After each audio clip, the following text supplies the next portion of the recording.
حلال ویکسین کے حوالے سے بات ہو رہی تھی اور شریعت کیا کہتی ہے اس حوالے سے، کیسے اس کا میکینزم بنایا گیا ہے کہ تشکیل یہ دیا جائے آخر میں کہ حلال ہے ویکسین یا حرام ہے؟ یہ بتائیے سر کہ کیا چیزیں ہوتی ہیں جو ہم نشاندہی کر رہے ہوتے ہیں، کیا چیزیں چیک کر رہے ہوتے ہیں ایک ویکسین میں، ایک دوائی میں، جو اس کو حلال یا حرام بناتی ہے؟ کون سے انگریڈینٹس ہوتے ہیں اور طریقہ کار کیا ہوتا ہے، کیسے چیکنگ ہوتی ہے؟ دیکھیے، اس پر جب یہ ویکسین مارکیٹ میں آئی تو اس پر سب سے پہلے سوالات اٹھائے گئے، اور بطور مسلمان ہمارا یہ سوال اٹھانا بھی فرض ہے، کیونکہ اللہ تعالیٰ نے ہمیں حلال اور حرام کی 2 تعلیمات دی ہیں قرآن مجید کے اندر۔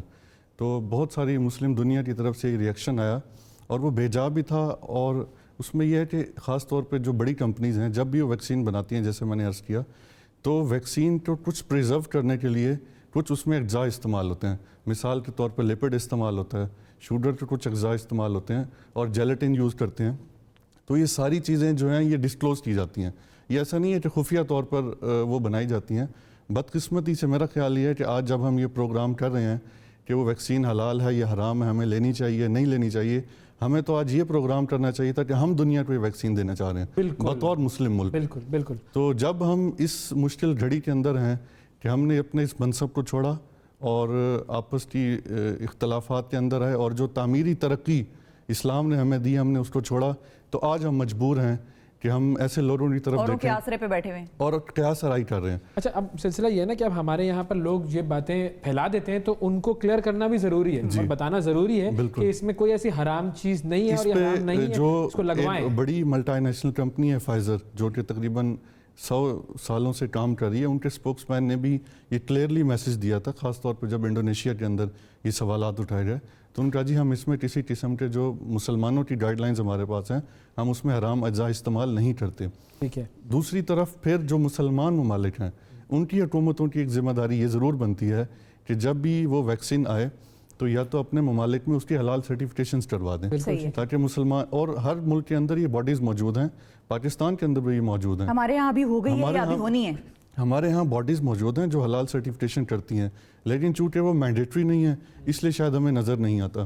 اور دوسری بات یہ ہے کہ اس کے علاوہ جو ہم ویکسین کے علاوہ کوئی بھی قسم کی میڈیسن استعمال کرتے ہیں، سر درد کی، پیٹ درد کی، تو یہ بھی وہی ادارے بناتے ہیں، وہی اپروو کرتے ہیں جو ویکسین کر رہے ہیں۔ اس وقت ہم یہ سوال نہیں کرتے کہ جی یہ جو گولی دے دی ہے، اچھا بعض دفعہ تو یہ کہ ہم میڈیکل سٹور سے بھی جا کے خرید لیتے ہیں کہ جی وہ میرے چچا نے لی تو وہ بہت اچھی تھی، اور اچھا اس سے، لیکن یہ ہے اس کی وجہ یہ بھی ہو سکتی ہے کہ اس سے قومیں اس طرح سے متاثر نہیں ہوئی جس طرح سے کووڈ سے ہو رہی ہے۔ مطلب اگر 22 لاکھ عوام میں ایک ویکسین لگنی ہے اور ایک پیناڈول کی گولی جو صرف شفا نے کھانی ہے، تو اس سے تو پھر ظاہر سوال لوگوں کے ذہن میں آتے ہیں۔ وہ چیک تو کرنا شفا کے لیے ضروری ہے کہ بھائی حرام ہے یا حلال ہے۔ کچھ نمبرز ایسے آئے ہیں اس میں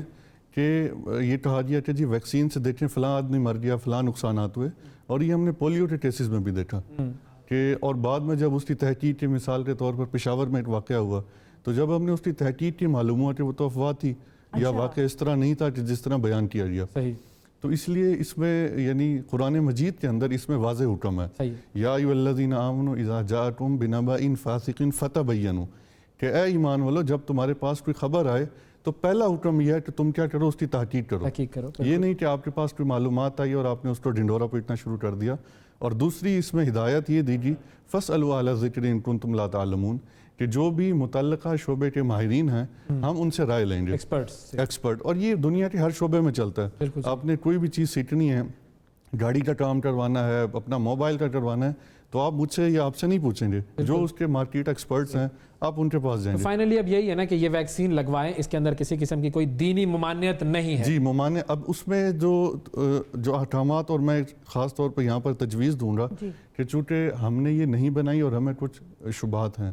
تو میرا خیال یہ ہے کہ میں سب سے پہلے تو آپ لوگوں کو مبارک بھی دیتا ہوں کہ آپ نے یہ باقاعدہ اس کا انیشیٹ کیا، اور دوسری صورت کہ جس طرح ہم نے کووڈ جب پھیلا تو ہم نے دیکھا کہ گورنمنٹ آف پاکستان نے بہت اچھا انیشیٹو لیا، اور انہوں نے علماء کرام کو بلایا، اور اس میں اتحاد تنظیمات کے لوگ بھی تھے، اور ایک باقاعدہ اعلامیہ جاری ہوا۔ تو میں اس وقت بھی یہ تجویز دوں گا اپنے آپ کے توسط سے کہ بجائے ہم مزید آگے ہماری قیاس آرائیاں کریں، گورنمنٹ کو چاہیے کہ ڈریب کے لوگ ہوں، منسٹری کے لوگ ہوں، اور جو ہمارے اتحاد تنظیمات کے لوگ ہیں، اور ہمارے پاس اتھارٹیز ہیں جیسے مفتی تقی عثمانی صاحب دامت برکاتہم اللہ، جن کو دنیا سمجھتی ہے، سنتی ہے، تو ہم ان کو بٹھا کر اس کے اوپر باقاعدہ اعلامیہ جاری کر دیں. لیکن ابھی جب تک یہ کام نہیں ہوتا اس وقت تک تو لوگ لگوائیں. جی اس وقت تک لوگوں کو لگوانا ضروری ہے. اور اس پہ دیکھیے جو بھی گائیڈ لائنز گورنمنٹ دے رہی ہے وہ انتظامی ضرورتوں کو سمجھتی ہے اور اس پر ہمارے اوپر پابندیاں ہیں, تو مباح کے درجے میں ہمیں اس کو لگوانا چاہیے. اور بہت شکریہ ادا کریں گے ہم. ہمارے ساتھ موجود تھے عمر صاحب.